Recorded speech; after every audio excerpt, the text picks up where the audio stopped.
వరంగల్ జిల్లాలో కరువు నెలకొన్న గ్రామాల్లో పంట నష్టం వివరాలు సేకరించి అన్ని పంటలకు మద్దతు ధరకు అదనంగా క్వింటాకు 500 రూపాయల బోనస్ చెల్లించాలని పలు సమస్యలపై వరంగల్ కలెక్టరేట్లో కలెక్టర్కు వినతి పత్రాన్ని రైతులతో కలిసి సమర్పించిన నర్సంపేట మాజీ ఎమ్మెల్యే పెద్ది సుదర్శన్ రెడ్డి.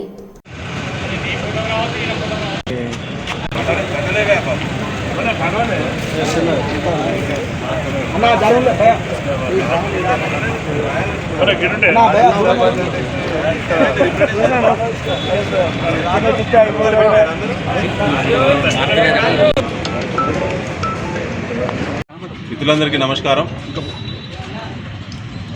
భారత రాష్ట్ర సమితి పార్టీ పిలుపు మేరకు కేసీఆర్ గారి ఆదేశాల మేరకు ఈరోజు వరంగల్ జిల్లా కలెక్టర్ గారికి ప్రత్యేకంగా జిల్లా పార్టీ ఆధ్వర్యంలో రిప్రజెంటేషన్ ఇవ్వడం జరిగింది.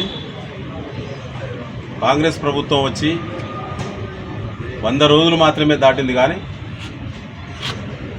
వ్యవసాయ రంగం గతంలో సంక్షేమం వైపు ఉండే వ్యవసాయ రంగాన్ని సంక్షోభం వైపు నెట్టిన కాంగ్రెస్ పార్టీ రేవంత్ రెడ్డి గారి యొక్క పాలన రైతులకు శాపంగా మారింది.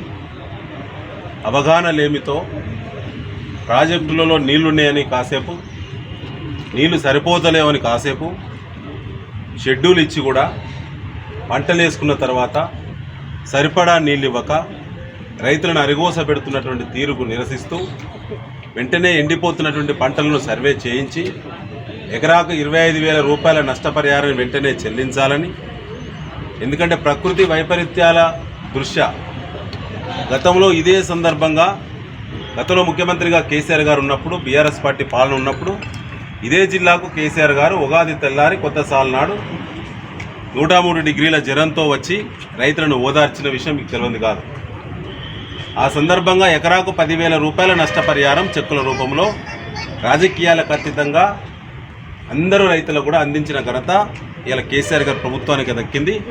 వరంగల్ జిల్లా వ్యాప్తంగా 72 కోట్ల రూపాయలు ఇలా రైతులకు నష్టపరిహార రూపంలో ఒకే సీజన్లో ఇచ్చిందంటే అది కేవలం కేసీఆర్ గారికి మాత్రమే సాధ్యమైంది. ఇవాళ ప్రభుత్వం ఎస్ఆర్ఎస్పి కాలువల కింద ముఖ్యంగా DBM 38, 40, 48తో పాటుగా స్టేజ్ 1లో ఉండబడినటువంటి, స్టేజ్ 2లో ఉండబడినటువంటి మొత్తం కాలువల్లో కూడా ఏ కాలువ క్యారింగ్ కెపాసిటీ మనం క్యూసెక్లలో పరిగణలో తీసుకుంటే 50% దాటి ఇక్కడ కూడా సరిపడా సాగునీళ్ళు ఇవ్వలేదు. ఇవాళ ఇరిగేషన్ రికార్డుల ప్రకారంగా చూస్తే ఒక ఎగ్జాంపుల్ చెప్తాం మీకు అవగాహన కోసం.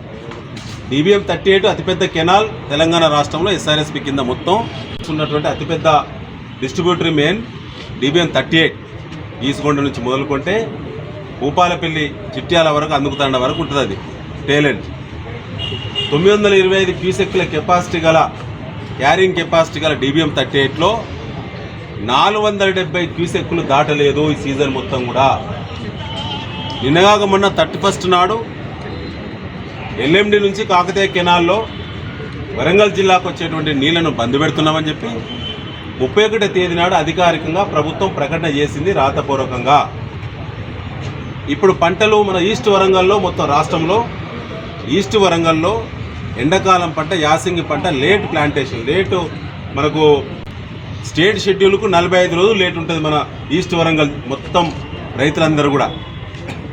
అది దాన్ని పరిగణలో తీసుకోకుండా ప్రభుత్వం తప్పు చేసింది. ఆ తర్వాత మొక్కజొన్న పంట కూడా ఇవాళ మరో 2 తళ్ళు అవసరం ఉన్నది. కానీ ఎక్కడ కూడా ఇప్పుడు పంటలు చేతికి రాకముందే ఇవాళ ఎండిపోయే పరిస్థితి వచ్చింది. ఇవాళ ఎండుతున్న పంటలను సర్వే నిర్వహించాలి. ప్రభుత్వం చేసిన నిర్లక్ష్యం, ప్రభుత్వ తప్పిదాల వల్ల జరిగింది. కాబట్టి ప్రకృతి వైపరీత్యాల వల్ల నష్టం జరిగితే 10,000 రూపాయల గతంలో మా ప్రభుత్వం ఇచ్చింది. ఇదే వరంగల్ జిల్లాకు రాష్ట్రంలో హైయెస్ట్ నిధులను తీసుకొచ్చినాం. మేము రైతులకు చెక్కుల రూపంలో పంపిణీ చేసినాము.